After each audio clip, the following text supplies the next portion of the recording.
Bé, ara aprofitant el mes d'agost, que és un mes una mica, diguem-ne, diferent, és un mes més tranquil en alguns aspectes, hem intentat fer unes jornades per parlar, unes jornades de treball per parlar primer d'economia, després de polítiques socials.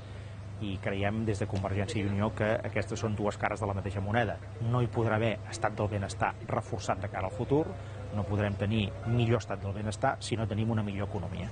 I creiem que Convergència i Unió aporta aquesta doble faceta.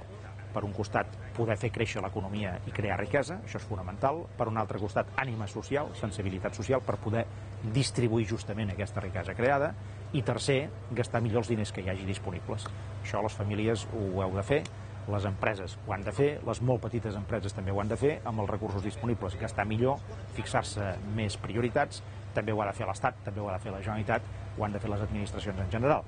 I aquesta triple condició, aquesta triple faceta, aquesta triple cara, és la que intentarem impulsar des de Convergència i Unió.